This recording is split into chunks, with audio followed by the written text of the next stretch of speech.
everyone, and welcome back to another episode of StarCast. We're winding up the year in wellness, and there's been a lot of great stories this year. But one of the things we wait for year-round is the release of the Wellness Economy Monitor.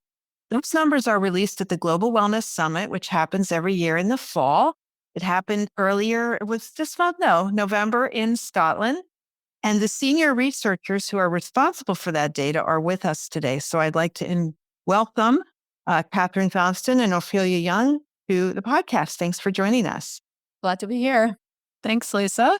So to set the stage for any listeners who perhaps don't know, which seems impossible, back in the day, we had no numbers on our industry on spa and wellness. There were just no numbers. And when you had someone that wanted to open a spa and they wanted to go to the bank and people would say, well, where's the data? And we would say, there is no data. We don't know. We know anecdotally, but there's no data. So when the Global Wellness Summit began, of course, it was known as the Global Spa Summit, and spa numbers were first recorded in 2008, right, Ophelia? That's what you said, the first spa monitor? Yes. 2008. Right. So the numbers were for 2007. Okay, right before the crash, right? Yeah. The first crash, the second. There's been so many crashes in our lives, I can't keep track. As time has evolved, I think the first time that the big wellness economy monitor was introduced was in 2014, when you started tracking the other wellness sectors. How many sectors were in that original report? So when we did the 2014 report, we had 10 sectors actually in there. Those have not really changed all that much in the subsequent 10 years. We did add an 11th sector in 2020, which is the new mental wellness bubble. And we have redefined a couple of them as well since then. But really, it's been a pretty consistent, tracking of those same sectors over the last decade. And for anyone who's listening who doesn't know, you can go to globalwellnessinstitute.org and you can easily see the data there. But the 11 sectors are all wellness related. And the notable thing to me this year in this economy report was that we used to have one bubble, and it was always the personal care and beauty bubble that was over $1 trillion. And now there are 3 sectors that are over $1 trillion. So that, I think, is really amazing. They are wellness real estate, right? Was that one? And the fitness? No, so it's the physical activity, the fitness, but it's broader than that. And then the healthy eating, nutrition, and weight loss is the other one. Oh, and that's the change I remember is when we went from fitness to the bigger picture of all the activities around that, which I think was really one of the many great innovations you ladies have been behind, you and your team. So count was that the economy reached in this last year a total of, what was it, 6.3 trillion. 6.3. So a massive number and 25% larger than 2019.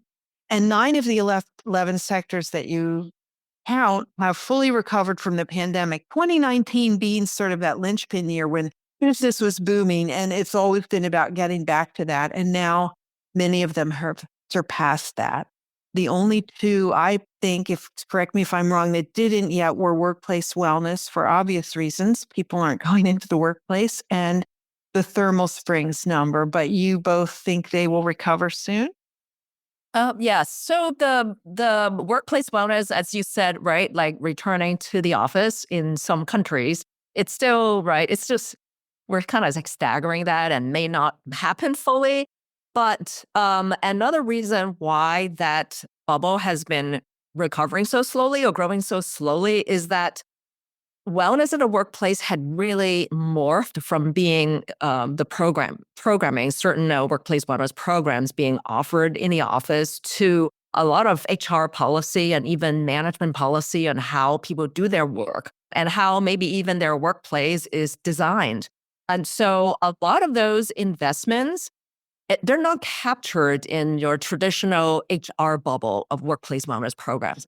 So while there is like a lot more focus on it, and it's because the focus has been, and on mental wellness too, so because it's been broadening, a lot of those activities have not been captured. So we want to make a note, and the fact that it's not growing that quickly and it hasn't really recovered, it doesn't mean that it is lower in importance. Okay, well said. So the three sectors that grew the most, personal care to be the biggest, eating and nutrition and physical activity. The last one makes a lot of sense to me. Obviously, everybody has been into wellness since the pandemic, working out, joining gyms, going to yoga, but there's more encompassed in that physical activity bubble, correct? Yes, it's actually a very big sector because we have a pretty all-encompassing sort of measurement of what we put underneath it. And when people think physical activity, they're thinking about the actual activities. People will think, Kind of part. yeah, going to the gym or going to your spin class or whatever you do. But that's actually a pretty small portion of it. So in terms of the activity side of it, we measure three things. We measure what we call gyms and fitness, which is your standard stuff. We measure what we call mindful movement, which would be like the yoga and Pilates and bar class and, those types of activities. And then the other piece is what we call sports and active recreation. And that is big compared to the other two. And those are all of the other physical activities that people do to stay healthy. So it could be doing team sports, it can be running, going hiking, all kinds of activities that are, just done independently or through all kinds of different, avenues. And those are include, Catherine, like the shoes I buy to go running are in that sector. Yeah. Yeah. So that's outside of those activities. I mean, when we talk about the activities, we're talking about, what do you spend to do the activity itself? But then we also have to buy stuff. So the other piece is all of the things that we buy to support those activities. So athletic clothing and shoes, it can be your running shoes. It can be balls for playing, particular types of sports. It's fitness equipment, barbells. I mean, you name it, it all fits under there in terms of spending. And then also the technology piece, which is, when we pay for apps and connected equipment, core, things like that. So it's a really big sector because there are many different ways that we can spend money to participate in these types of activities. So we separate these numbers in our big physical activity market numbers because a question we often get asked, and we want to be really, really clear about it, is the whole athletic fashion that's been rising in the last 10 years. Leisure wear. Athleisure. I mean, I'm probably wearing it right now, and I am definitely wearing it right now. and then we don't like dress shoes, not dress shoes. People go to Academy Awards in their running shoes these days, right? So it's hard to separate whether those shoes or those clothing are only, you buy it only for athletic activity or for your overall lifestyle. So we cannot separate that and say what percent is for what. So that's why, that number is huge within the physical activity sector. So we want people to see that. Like, if you want to see the spending on clothes and shoes and this fashion, you can see this big number. And if you don't feel like this is not the number you want to look at because it includes so much of fashion lifestyle, well, you can look at the other numbers. So we want to be, Yeah. And the breakdown is interesting because, as you say, it's $1 trillion sector. About half of that is the spending on doing activities. So when doing sports, doing fitness, doing mindful movement. So about 500 billion. And about 400 billion is the clothes and shoes. Which may or may not actually be supporting our healthy lifestyles, or they may just be a fashion choice. So it made so much sense when you combined those sectors and, made it first, what was it, 4 or 5 years ago? It was like, okay, these things are coming together. Let's make this new bubble. And I take your point, Ophelia. It does make sense, though, to include it because we don't know why you're using those shoes. And maybe you're using them for both. Maybe you're running in them and then you're going to the Academy Awards. But what we can't deny is the impact that wellness and fitness activities have had on our daily life by making those things okay. So I think it holds true. So clothing and shoes are a pretty sort of obvious subsector where you say, well, is the spending actually related to the activity, right? Well, when you really look at it, the spending on the actual activity themselves may not be really correlated with doing the activity, because how many people we know who sign up for some expensive gym membership and actually stop going? Or the people who actually do all kinds of stuff without buying a single pair of shoes that whole year and they just go run in their neighborhood, right? So we have to be kind of careful too. Even measuring this, we may not be measuring the activity itself. We have to be really clear. We're just measuring the spending on Mm-hmm.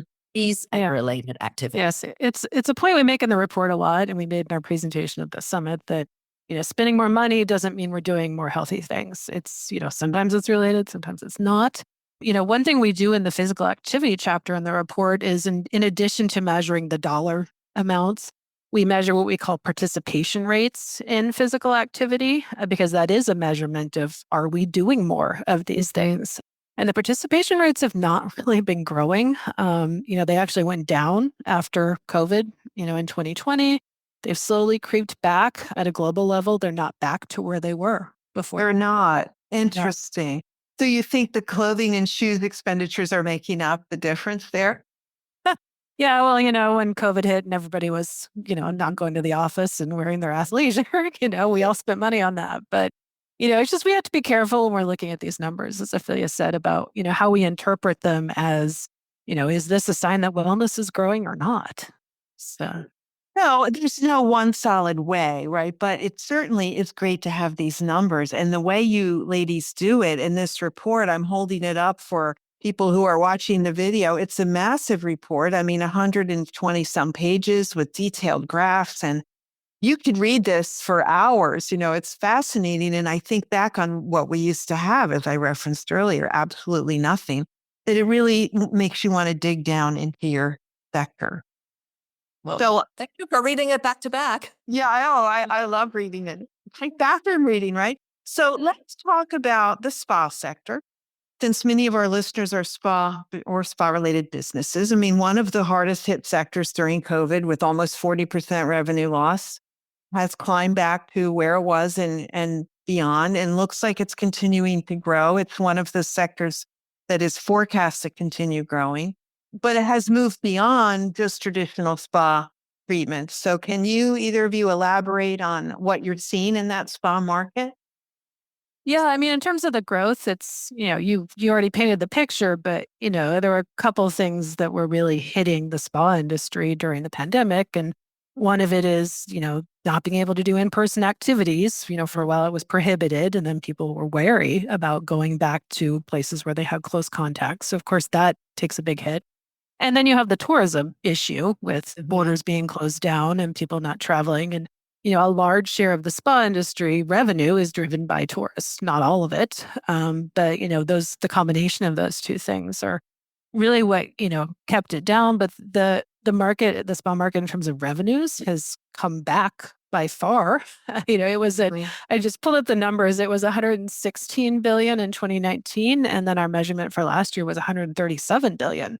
So that's really solid growth if you look, from before the pandemic to now. The interesting thing we see in this, comes from, some of the data within the industry, like from iSpa, where they're even doing more close measurements of it in certain countries.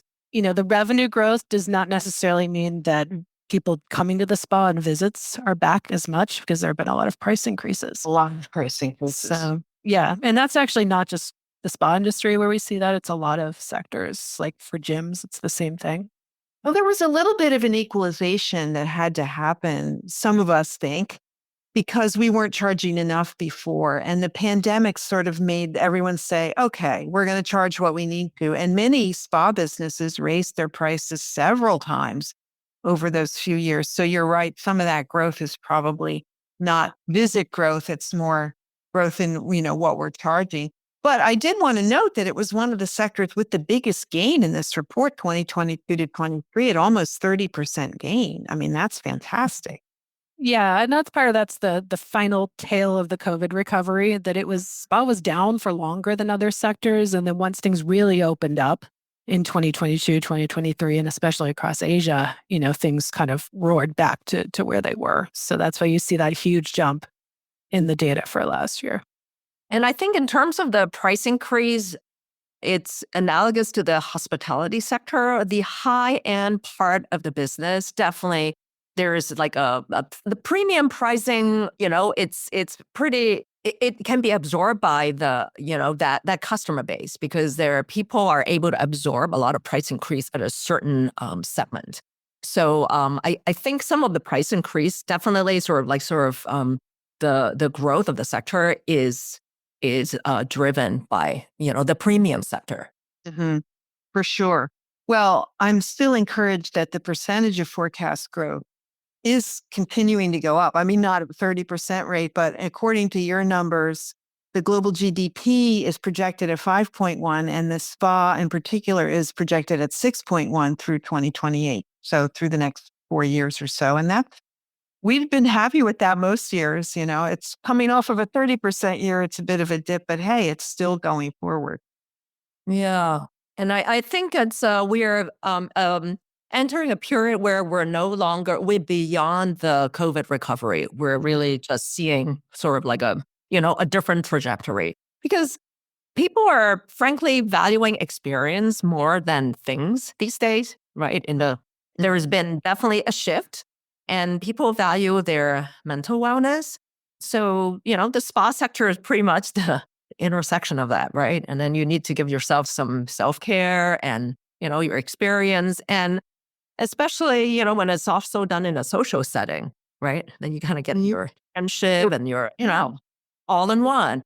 So, that's why I think there are so many sort of different models and different types of new modalities being offered in the spa sector and also in the adjacent sectors, right? The some of the single service sectors that we right, like all these sort of IV clinics and all these hyperbaric chamber, they are offering things that are overlapping with some of what spas have started to offer. So the sector itself, it's changing because it's like business models are changing, competition is changing, but the demand for those things are definitely rising. People are spending more money on all those things. They have a lot more places to spend it in. Yeah. The conversations I'm in with clients that want to open something new, not that many of them are a straightforward traditional spa with facial and massage.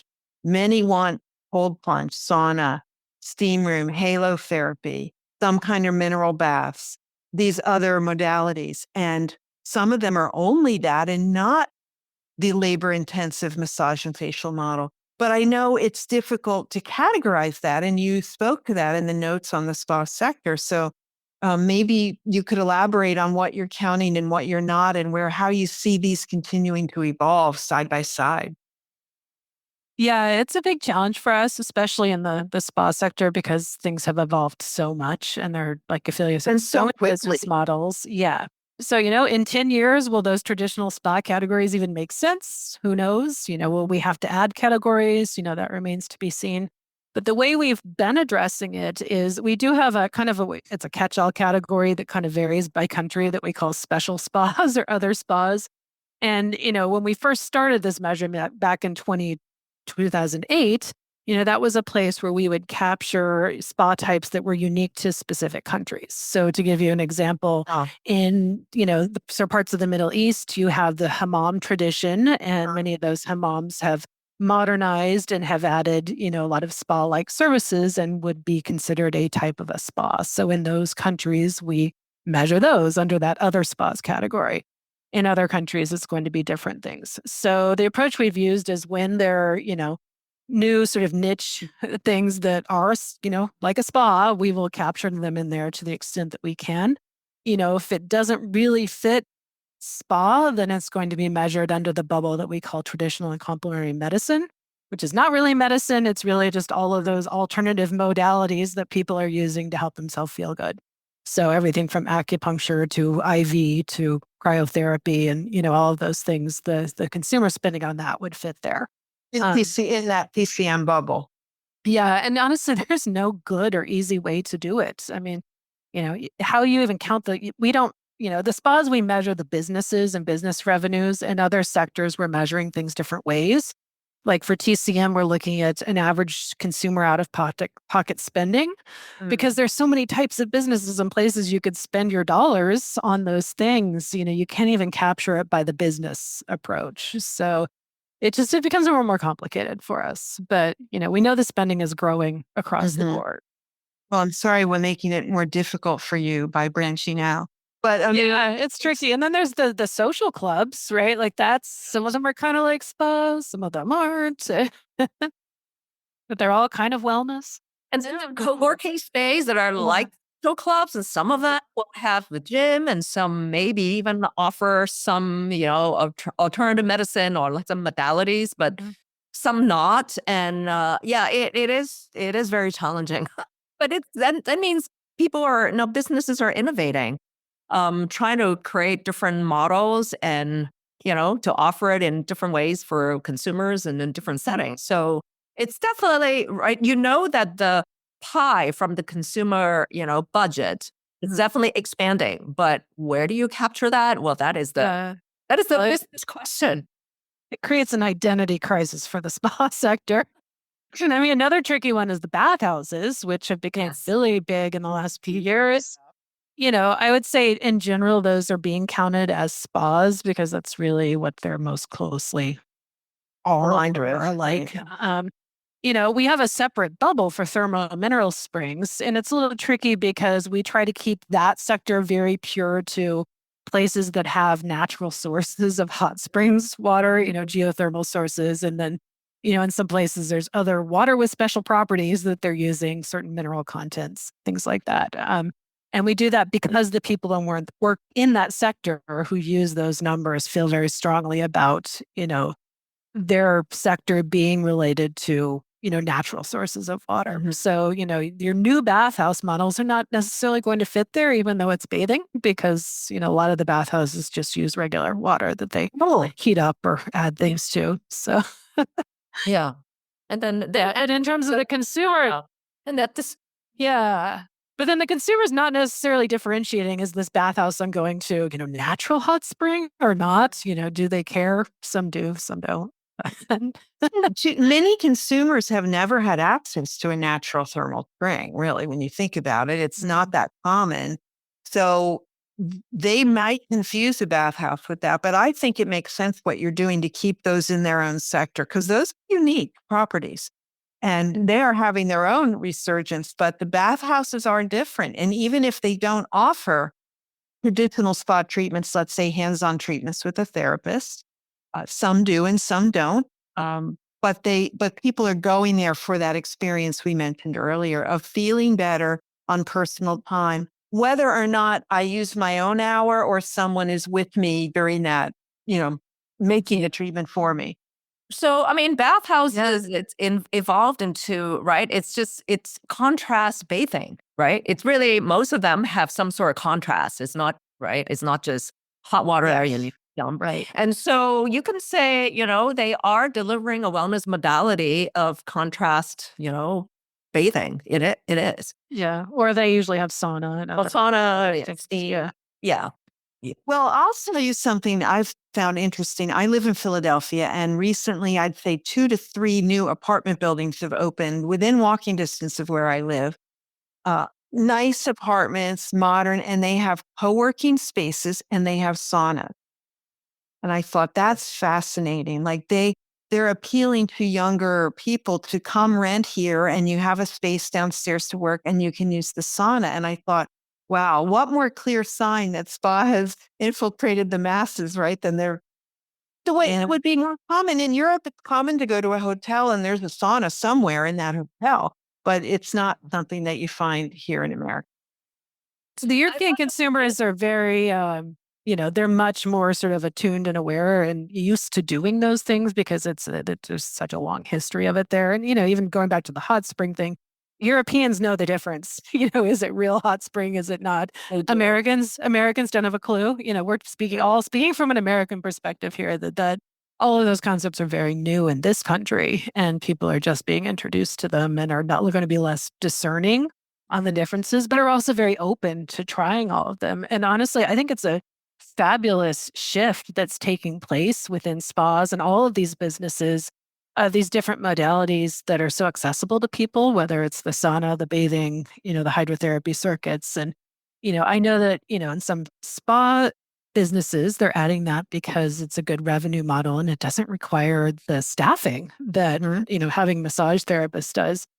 But it's nice because it can be done at so many more price points and can be accessible to different portions of the consumer population who maybe can't afford to go pay for an hour-long massage one-on-one, but they can go do these other things because it's less pricey. So it's a really nice evolution in the industry, I think, to just expand so many more options for people at different price points.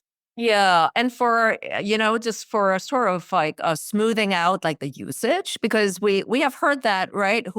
Like people who come in the morning or like midday and later in the day and sort of after work hours, they're completely different crowds, right? Like maybe like seniors, slightly older, like retired people. It's like people going to the gym. Those people might go earlier, or you can have special pricing. And then the family types might come a little bit later in the day, but definitely not after 6 p.m. That would be maybe the younger, the professional, just party people, younger people, and then they come for a different atmosphere. And those can be priced differently, and you can cater to really sort of different segments and kind of have your property being used at, all times, right? There's no high low, that they're like busy usage hours at different times. So Good point, Ophelia. I mean, having one facility as an owner that can cater to different segments at different times of the day is a very sensible approach that I think many owners and developers want to take advantage of. So great info there. Let's talk a little bit about mental wellness before we move into the real estate one. So mental wellness, what is encompassed in that bubble? It's a big one, and it was one that we actually just created in 2020. So that's that new bubble that has been added in the last few years. And it's interesting because there are reasons why it wasn't there and then why it got added. And that's because, again, what we're measuring is an economy of things, and that means people spending money to buy products or buy services. Mental wellness as a concept has been on the rise for a long time. But it wasn't till around that time that we felt like there was enough of an economy around it to actually measure it, that there were, more and more businesses actually marketing and selling things under the specific heading of mental wellness. So we spent a whole year defining what that was and figuring out how to measure it. And we have 4 subsectors underneath it.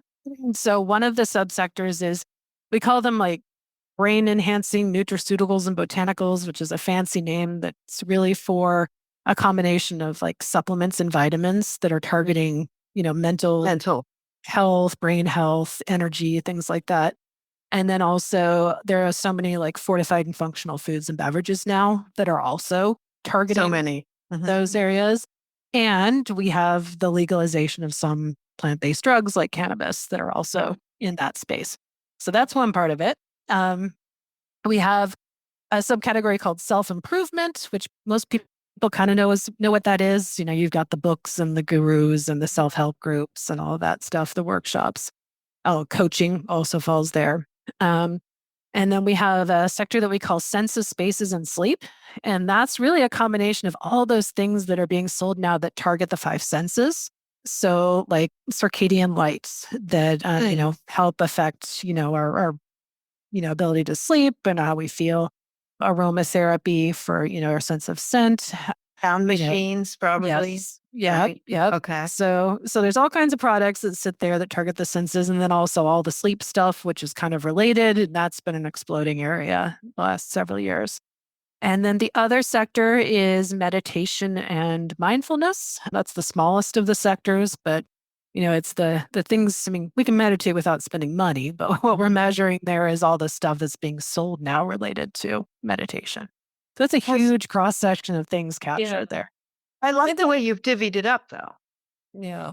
I mean, the reason it took us so long and we kind of resisted doing the sector is the definition and how to sort out like mental wellness versus mental health. And when we say mental health, we're actually talking about mental health disorders, mental health issues. We're not saying the health part, we're kind of saying the unhealthy part. And a lot of that is medical. It goes into the medical space, like diagnosed disorder, like you get the whole big, manual of, all these whatever conditions, right? So, and then there are the drugs that go with it and psychotherapy and psychologists. And, so we had to make a decision and, and then distinguish mental wellness from the treatment of mental health disorders. And so mostly when, until we define it, most people think of, mental wellness is meditation apps. So, right. That's sort of obvious kind of thing. And then people think of, oh, I need to maybe reduce stress, manage stress. So, but really after a lot of investigation, and we came up with these 4 categories because we're talking about not just a lack of mental health, disorders. We're talking about optimizing. We're talking about brain function. Are we sharp? Are we able to perform? Are we worried about brain, mental decline? So we have that aspect, and eventually that's how we came up with these categories, because it's not just about treating or dealing with disorders. It's about the modalities that can help us to improve our resilience, even if we may be dealing with mental health disorders. So it's overlapping. It's not necessarily like you're on the mental wellness side if you don't have mental health issues. Well, you can have mental health issues, but these are the things, these are the different pathways that, can help improve your resilience and your mental wellness.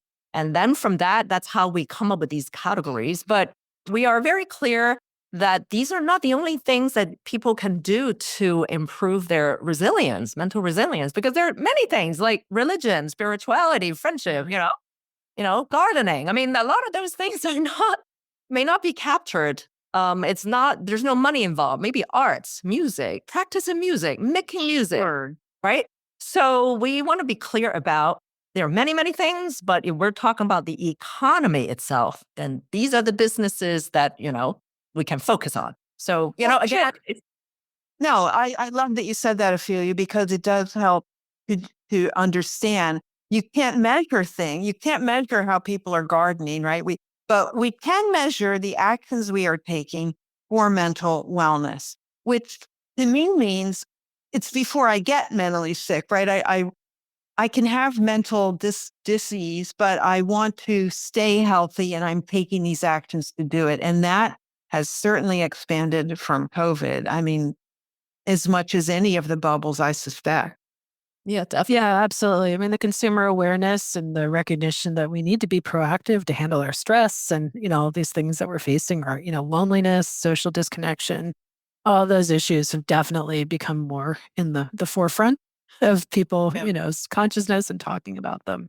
And I also believe that focusing on the term mental wellness and for business to associate with the term mental wellness help to remove and reduce the stigma and actually help consumer acceptance and policy and people being open to talking about this. It's not like I'm going crazy or, it's like, oh, we all feel, well, maybe we feel stressed and we feel, well, we're kind of unhappy. So it opens the door to have these conversations and address them. So I think the terminology itself is very valuable for that reason. I'm thinking of the difference in the last 5 or 10 years, right? I mean, you wouldn't say to someone 10 years ago, you wouldn't say you were seeing a therapist. It was like a sign of weakness. Now everyone sees a therapist and they're happy to talk about it. And they have an app for it too. And maybe they have 2 and they see one in person and it's all good. And it is. Yeah, it's absolutely good. And also, I think the really important development with, the people understanding mental wellness is there's so many opportunities for the entire wellness industry to do things that support it. Again, what we measure in the mental wellness bubble are the things that are specifically that, but we know from, research that's out there and just from people's experiences that exercise and physical activity and social activities, all of these things are really the most important things we need to be doing for our mental well-being. And even going back to the discussion about the spa industry, I mean, the social bathhouses, and I mean, there are just so many business models across the industry that can provide things that are supporting mental wellness in different ways. Let's shift into talking about that bubble that has taken over in growth and attention, which is wellness real estate. And it speaks a little bit to what we've just been talking about because it goes one step further, right? My wellness activities, the purchases I make, the activities I do, now I want them incorporated into my life. And I want to live somewhere where they're easy, they're at hand, it's built for that. So would one of you talk more about how that sector has evolved? And maybe let's start with how it's defined. Yeah. So our definition of wellness real estate is the buildings, the neighborhoods, and the communities that are proactively designed, built, and operated to support the well-being of its occupants. So it's pretty broad. And our number, the number that we put out there is the construction spending, the expenditures on construction that are constructing these types of properties. And they could be residences, but they also could be institutional and sort of mixed use buildings, or even including hospitality. So that sometimes there's some confusion about that numbers. And the confusion comes in when people talk about real estate, like, just this real estate sector. Very often we don't know what we're talking about when we say how big the market is for real estate. Are we talking about the housing stock that the entire world, the people own? Are we talking about how much people spend renting every month? Are we talking about the trade, the investment flows between real estate investment trusts and going in and out? So the real estate sector sometimes is kind of challenging for people to understand. Like, unless you're in the sector, you know exactly what you're talking about, what numbers. But it took us a little while to figure out what would be the kind of number that capture this, because, are we talking about resale, new builds, renovation? So we settled on that measurement, the expenditures that year. So we're not talking about the value of that property once it's constructed, right? Of course, we can't forecast that. Yeah, and then the stock We can't measure it. you can measure, right? Yes. So that is the sort of this expenditure of the year, that year when we, that number represents that. Yeah. So I think the number grows, it's like a lot of action, right? Yeah, and it's been growing massively because, there's been in the building sector, there has been a huge shift every year and more things being built with these healthy features incorporated into them. I think that this number is kind of similar to the mental wellness number we were just talking about, in that it's really only capturing a small slice of the bigger picture in terms of what's happening in this space.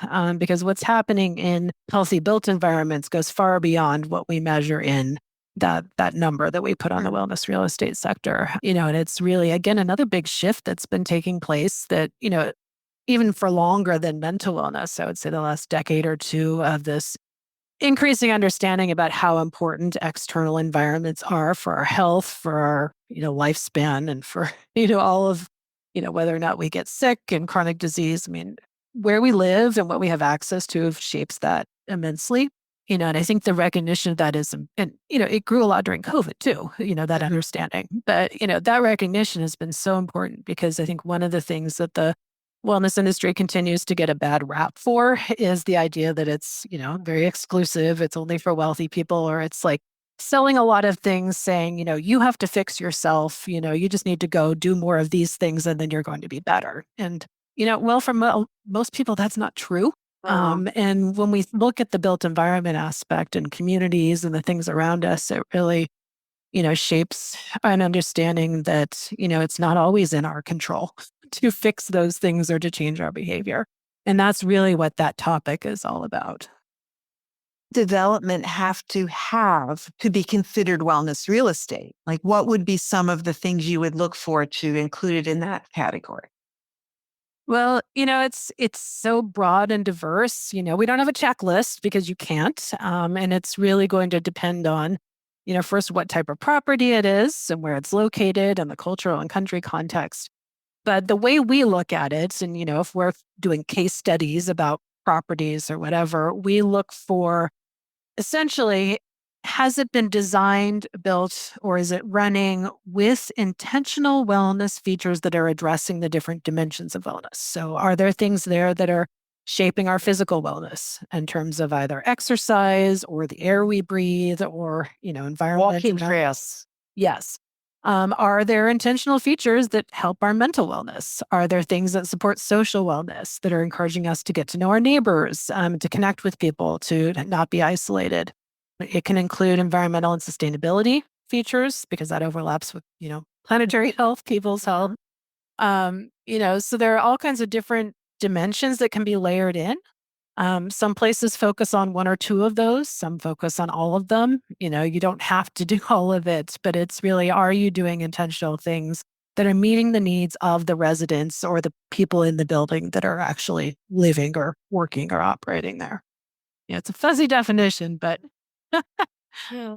I think the press attention, the media attention has been on the super luxury side, and that tends to be covered a lot because it's like the latest bells and whistles, and these people pretty much live in a spa full time, and that would be their fifth home. They have so many homes, but they go to here and there, and they basically live in a destination spa. So we see a lot of reporting on those. But I think it should not mask the bigger development in this sector. There's a lot of action, of course, in the institutional sector, the office, commercial properties, because as the sort of these commercial space age, and also after COVID, it's hard to get people back in the office. A lot of these institutions are kind of turning to the wellness real estate model. How can they be healthy buildings in terms of the air and water, and the biophilic features, and enable their employees to want to come in and at their highest productivity. So there's definitely a lot of action there all over the world, but also in more sort of like a middle price, like residential housing. We're seeing more of those, and also in the senior communities, and even we're seeing them even college housing, college student housing that we visited. So it's really gradually pretty widely adopted. But I guess we have to watch for this well washing, because, they just label some amenities they had before and just say, oh, now these are all wellness. And it was the same thing, right? Yeah. I mean, I would argue that the worst well washing is actually happening in the luxury side of real estate, because and the media contributes to that. You get a big fancy building in New York City, and they've got the whole contrast bathing and the sauna and, all the amenities, and they call it a big wellness building. And, yeah, sure, you might be, especially as living in a spa, but is that really, wellness when we look at it holistically across all the dimensions that we were It's not talking about? wellness if it doesn't get used, right? So, Yeah, I mean, as do the people in those building, connect with their neighbors? I mean, that's an important part of wellness, and I would argue maybe not. This is probably their fifth home. So, and the elevator opens into their living room. yeah. Well, a lot of these are empty. We actually visited them in New York, and a lot of them, because I mean, really, these people who buy like $4 to $10 million penthouses, and if they have one in Brooklyn or somewhere in Manhattan, they probably have 4 other homes in other cities. So the occupancy rate of these owner-owned building, it's units, it's actually kind of low. It's interesting. And so what community are you talking about? These people are not. Or what impact are we having with that really on people's health? It's pretty narrow. Well, I'm glad to note that you are including residential and commercial development in that bubble, because they're both impactful. And if we can have wellness real estate where we live and where we work, we're certainly going to benefit from that. We have seen the interest in this sector just grow so quickly, and including the introduction of the Wellness Real Estate Symposium, which happens in May. When this will be our third one coming up, or the fourth? It's actually Fourth, I think. It's going to be in June. June. Yeah. Okay. Yeah. In New York, it's the fourth one. And so that is held in New York City at the JP Morgan building, and they're building a new building, which is even more wellness oriented from what I understand. But they were doing great things about fresh air and keeping meetings going, and the food that we eat is healthy. So you did some research at the end of the summit towards the wellness real estate sector. I know you both traveled through the UK. Could you elaborate on what you saw or what you were looking for in those journeys? Sure. Yeah. And we did the trip in the UK. We've done some other trips this year too, because we've been trying to get out in the field and look at different places, because there's no better way to understand the features that they're offering than being there in person. So we actually did a bunch of tours in New York City. We've seen some things in the Washington, D.C. area. We were in Southern California last spring, and then we were in Scotland and in England after the summit. So, the trip after the summit, it was interesting, because again, there's very country-based and cultural contexts for the way things are being built and why. So in England, we visited a mix of some commercial office properties, some student housing, and a couple of residential properties to, look at the different ways that they're implementing different healthy features in their contexts. Mm-hmm. Maybe Ophelia wants to go into some specifics.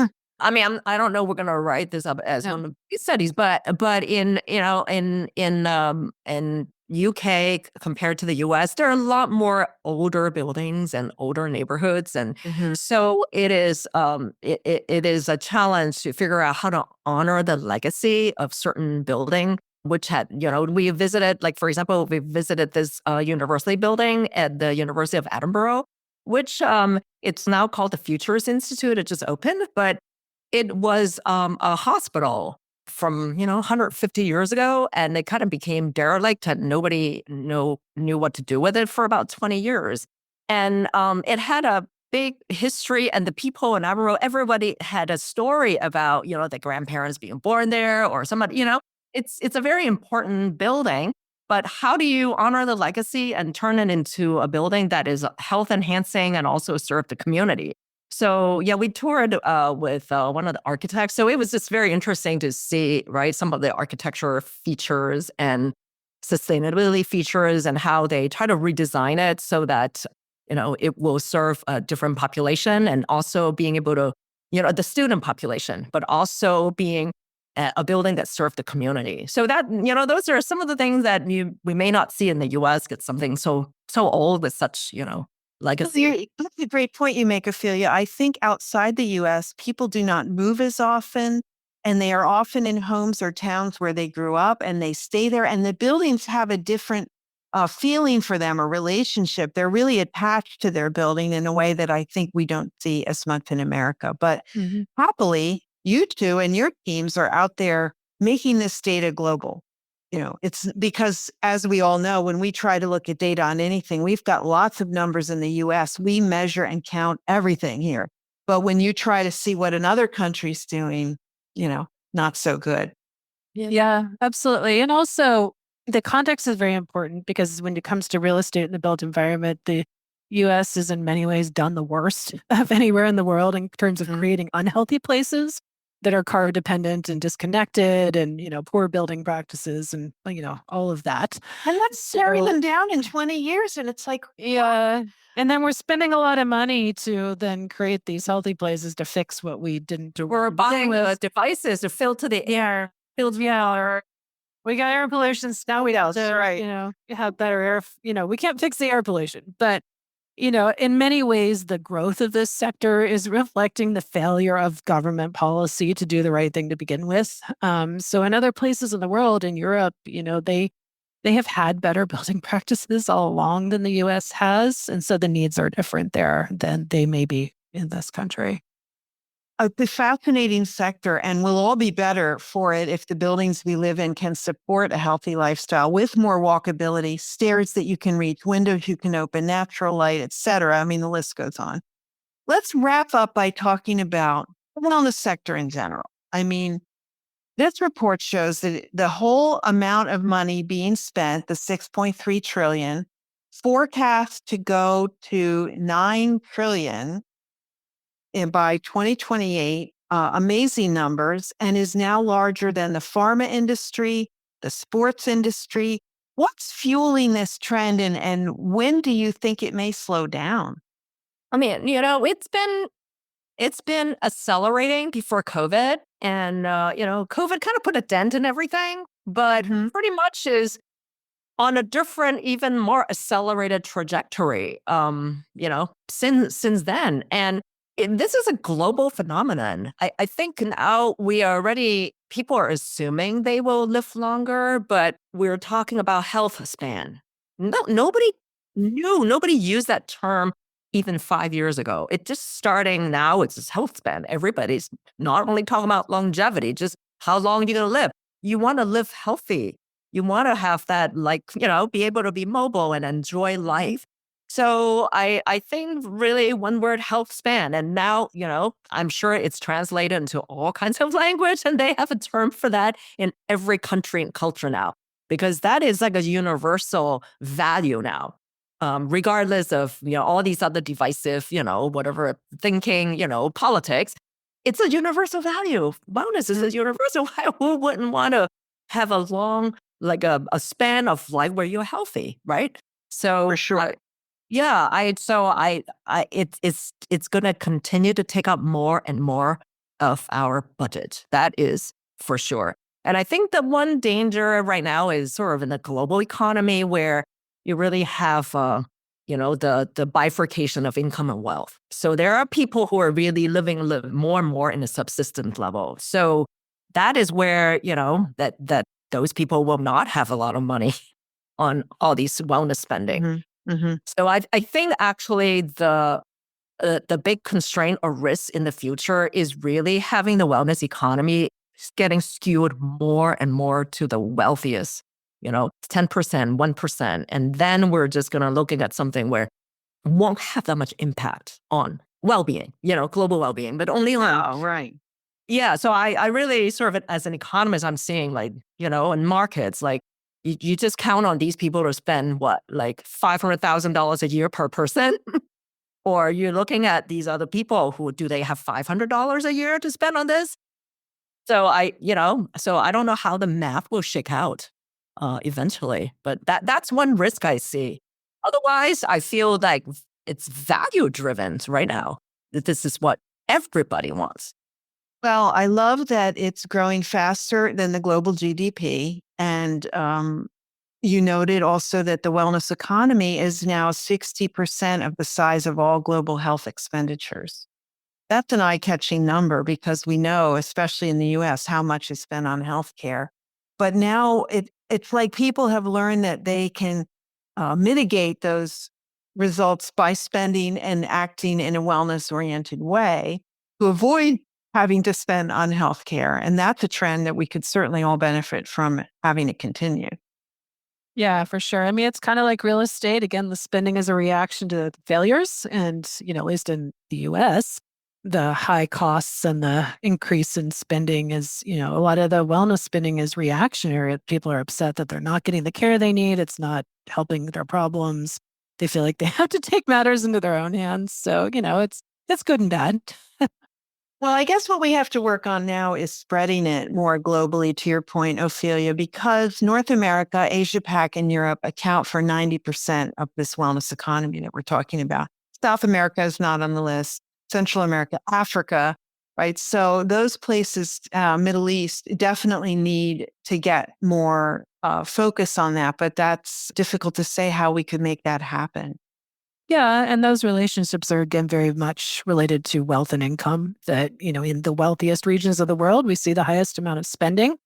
The spending is lower in other countries that don't have that disposable income and that wealth. So, but there's actually a lot of interesting things happening on the policy side around the world, especially in Latin America and in Africa, in terms of government efforts to help bring access to things to people who don't have the resources to go spend all of this money on going to the gym or doing all of these things that we do in our country. So.